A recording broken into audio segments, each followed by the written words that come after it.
Oke, Assalamualaikum. Kita kali ini akan bahas sedikit soal penggunaan OTTV dan terutama Excel OTTV dari PUPR untuk menghitung nilai OTTV pada bangunan secara struktural.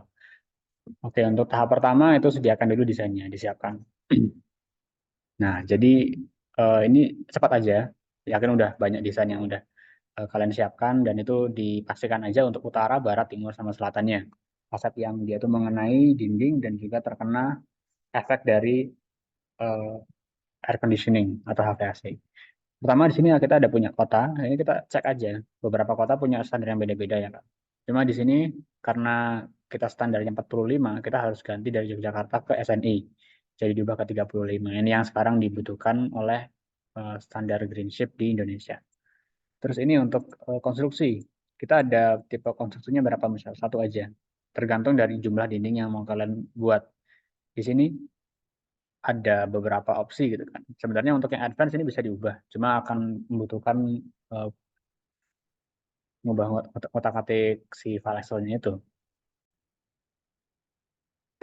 Oke, jadi misalkan di sini kita bisa pilih brick wall yang mungkin paling umum ya kan, atau bisa pilih glass back panel, bata ringan, atau precast concrete. Kita punya beberapa preset di sini. Misalkan di sini kita pilih brick wall, nah di sini kita harus masukin nama untuk kode fenestrasi dulu. Jadi kode fenestrasi itu berarti kan fenestrasi adalah jendela atau bukaan yang punya bidang transparan di situ. Di sini kita ke cara yang officialnya aja dulu. Kita punya nama, di sini misalkan kita masukkan nama yang mau kita taruh di sini, bisa apa aja, kaca gitu kan. Atau kita bisa buka kayak di Google, cari aja Asahi Mas Flat Glass misal. Kita klik flat glassnya, kita klik brand.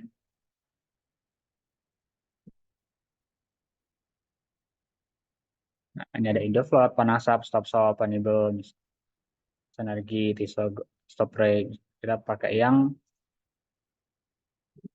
Panasap misal. Nah, ini kita tinggal scroll ke bawah. Dan di bawah ini kita punya beberapa spesifikasi. Pertama adalah spesifikasi untuk ukuran yang tersedia di pasaran. Dan yang kedua adalah performance data. Di sini TH itu thickness, L2 ini light transmission, ini light resistance exterior, dan ini yang interior, dan ini solar factor, ini shading coefficient, dan ini U value-nya.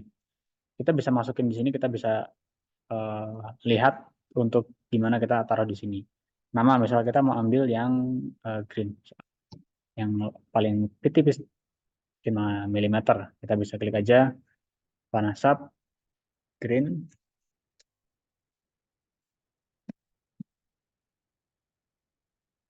Nah, ini ada SHGC.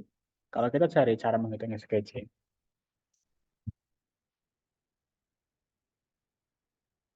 itu dikali 0,87. Jadi misalkan kita punya SC di sini, kita lihat SC-nya 0,67, berarti tinggal dihitung saja bisa manual atau dengan 0,67 dikalikan 0,87. Oke, jadi dari sini kita bisa langsung enter aja. Hmm, 0,0. Nah, kita punya SHGC, nah kita tinggal masukkan U value-nya. U value di sini misalkan green itu 5,8. U value di sini sebenarnya semakin kecil nilainya semakin bagus. Soalnya U value ini adalah berbanding terbalik dengan resistance atau R value. Di sini kita ada beberapa opsi lagi peneduh luar sama kode spesifikasi peneduh luar. Peneduh luar ini artinya kan shading device ya. Nah, ini apakah pakai atau enggak? Nah, ini yang sangat penting di bawah. Kita bisa cek. Di sini shadingnya seperti apa? Ini ada shading horizontal. Ya kan? Bisa juga shading vertikal. Jadi mungkin beberapa ada yang bilang ini sirip. Ya. Nah, terus di yang terakhir itu ada opsi untuk bikin accurate. Accurate itu sebenarnya shading horizontal sama vertikal semua digabung. Shading accurate. Misalnya kita pakai shading yang horizontal dulu deh, horizontal. SH shading horizontal, panjang. Kita lihat P di sini. Panjangnya berapa? Misalkan 1 meter. tingginya ini adalah bukaan jendela. Kita bisa lihat di sini bukaannya itu misal 1,5. Nah, ini kemiringan bisa dimasukin atau nggak usah. Ya kan? Kalau 0 tuh dia rata. Ada theta di sini. Kita bisa 50, 40, 30 bebas. Sekian 0. Nah, ini kita udah masuk ini. Di sini kita cuma perlu ngisi yang putih dan yang orange ini kita pilih aja. Setelah udah selesai, ini kita tinggal ke atas. Nah, ini penduduk luarnya kita aktifkan dulu. Yes. Spesifikasinya kita klik tadi horizontal 1, SH1 ya kan. Kita lihat di bawah sini SH1. Masuk ke atas, kita ke utara. Nah, ini misal kita udah masuk sini. Di sini ada identifikasi fasad. Misalkan ini kita harus melihat berdasarkan bangunan atau kasus bangunan yang mau kita teliti. Jadi misalkan di tinggi jarak antar lantai, ini kita masukkan jarak antar lantai yang ada di bangunannya. Misalkan ada beberapa jarak antar lantai yang berbeda, misalkan di bawah atrium, di atasnya dia itu untuk apartemen, misalnya kan berbeda. Ini dimasukkan 2 kolom. Jadi ini kita masukkan ke yang tipikal. Oke. Misalkan ini 4, panjangnya misalkan itu 12 meter misalkan. Nah, ini kita langsung mengkalkulasi ini area fasad. Nah, di konstruksi dinding kita masukkan yang tadi pertama. Terus sistem fenestrasi masukkan tadi yang F1. Dilihat di sini kan F1 ya. Sebenarnya ini nggak ada tipenya, ini harusnya diubah sih.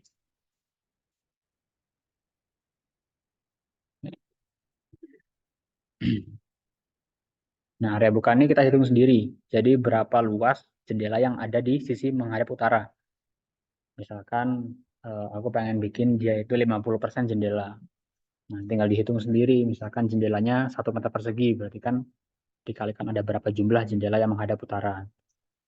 Misalkan aku masukkan 24, kita jumlah lantai yang sama yang tipikal dengan ini. Misalkan kita masukkan 10.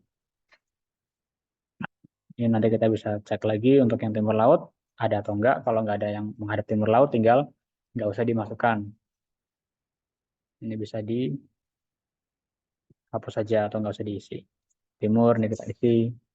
Sama dengan yang tadi, cuma dihitung berdasarkan desain, berdasarkan realita desain. Oke. Nanti akan keluar di sini.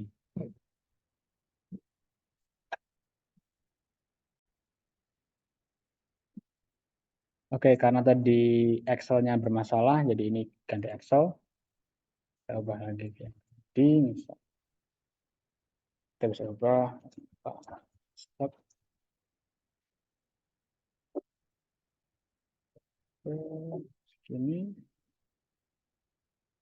5,8.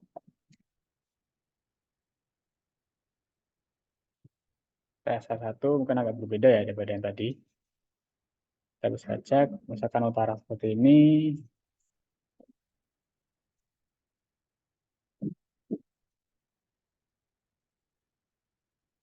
Ini misalkan ada area bukaan, misalkan ada tingginya berbeda jarak antar lantai. Ini 8, nanti dia akan ganti seperti itu. 66, misalnya ini bisa kita ganti lagi jadi 40. Misalnya. Sini kita bisa lihat di Samara TTP. Nah, ini kita bisa lihat di utara untuk konduksi melalui dinding sekian watt, lalu bukaan sekian watt, radiasinya sekian watt. Ini kita bisa lihat totalnya, terus OTTV untuk di arah yang satu itu orientasinya. Total segini, dan ini bisa kita ubah sebenarnya. Misalkan kita ubah WWR. Di sini kita punya area bukaan yang diganti. Dari 40 diubah jadi 25 misalkan, persegi. Ini diubah dari 52 jadi 40 misalkan. Dan ini kita cek lagi di summary-nya, maka dia akan turun 35. Jadi mungkin itu berhubungan ya. Jadi dari spesifikasi kaca juga, U-value ini juga pengaruh, SHGC pengaruh, produk luar juga sangat pengaruh, dan juga di masing-masing orientasi, yang di utara di sini tinggi, jarak antar lantai, panjang dari fasad ya kan, area fasad ini menentukan. juga akan pengaruh, dan juga ini tipe konstruksi sistem fenestrasi. Misalkan di sini kita pilih yang F1, tadi akan berubah juga, misal jadi 40. Karena kita di material, kita cek di F2, yaitu menggunakan material yang lebih ramah lingkungan atau lebih efisien dalam menahan panas. Di sini pakai yang dark gray, yang U value-nya 2,5 dan efisiensinya 0,43. Oke, walaupun CD-nya sama. Mungkin itu untuk dasar dari introduction RTP-nya. Untuk kasus yang real bisa di selanjutnya. Terima kasih. Wassalamualaikum warahmatullahi wabarakatuh.